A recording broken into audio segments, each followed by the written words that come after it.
Welcome back. So we've been talking about the SVD, and we have this nice interpretation of the singular value decomposition of a matrix X in terms of the product of a unitary matrix U, a diagonal matrix sigma, and a unitary matrix V transpose.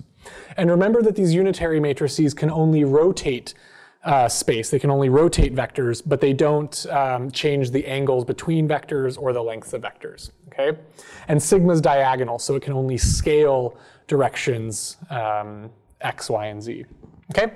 And we talked about how if you draw a unit sphere in one space, and you take all of the little vectors v in this unit sphere, and you multiply them by the X matrix, then you get this deformed ellipsoid in this output space, and how the SVD can essentially tell you the shape of this ellipsoid based on the SVD of the matrix X. In particular, the columns of U will essentially tell you how the orientation of this ellipsoid, how it's rotated. Sigma will tell you how the sphere gets stretched, okay?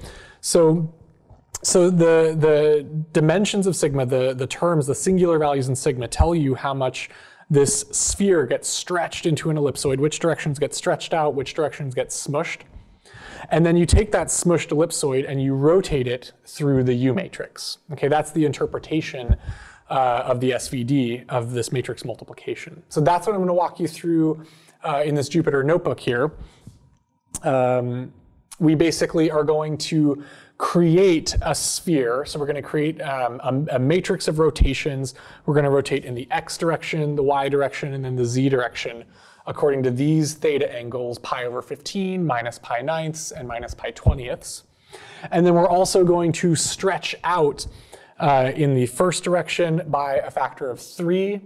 We're going to keep the second direction exactly the same. We're going to multiply that sigma by 1. And then the third direction, we're going to smush by a factor of 2. That sigma 3 is 0.5. Okay? So this ellipsoid is going to get stretched out and smushed. And then it's going to get rotated in the x direction, the y direction, and the z direction based on these angles. Okay, so what we're doing is we're building an X matrix where we know exactly how it's deforming this sphere. And then we're going to compute the SVD of X and verify that U and sigma do what we think it should do. Okay, so that's what we're going to do here. And essentially, we're going to create these 3 rotation matrices, a rotation about the x-axis, a rotation about the y-axis, and a rotation about the z-axis at these theta angles. You can go look up rotation matrices if you don't remember how to construct these.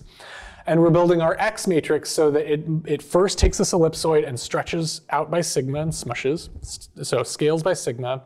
Then rotation about x, rotation about y, rotation about z. Okay?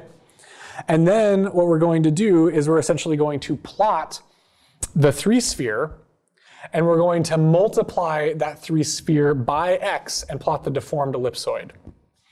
So that's what we're going to plot here. And you can download this code from databookuw.com and actually walk through what all of the features are doing. And you see this very nice representation of our original sphere and how it gets mapped through multiplication by x into this elongated sphere that's 3 times longer in one direction, the same length in another direction, and smashed by a factor of 2 in the third direction. And also at this inclined angle given by those 3 rotation angles. Okay? Now what's interesting is that if I go back up here, so this is a case where we know the answer. We built X specifically to stretch and rotate to be a deformation and then a unitary transformation. But if instead of building X that way, I compute the SVD of my X matrix, then what I claim is that the sigma matrix from the SVD will capture the stretching factors, and the U matrix from the SVD will capture those rotation matrices, the RZ times RY times RX matrix. And so if instead I just map my sphere through this transformation, X equals U times sigma, then if I use that matrix, I will also recover this exact same rotation and stretching matrix. So let's do that. Good. And now we're going to plot the sphere mapped through just U times sigma. And again, we see this ellipsoid that is in the right orientation, it's stretched out, and so on and so forth. Now, if you're paying attention, you'll probably notice that the original ellipsoid was blue on the top and yellow on the bottom, and this one is flipped. And that's because the SVD is unique up to sign changes of the columns of U and V.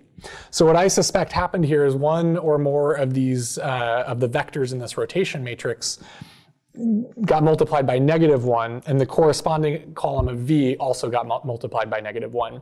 And what that ended up doing is basically just flipping the color scheme.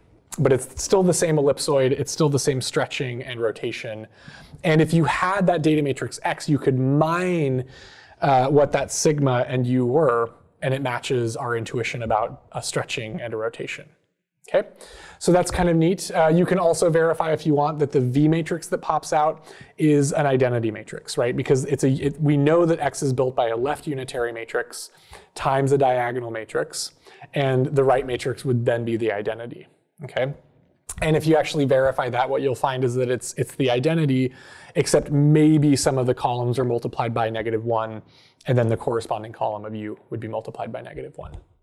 Okay, great. So there's this nice, clean geometric interpretation of the singular value decomposition of a matrix X as decomposing that X into how it stretches and rotates kind of a unit sphere of vectors. Okay, thank you.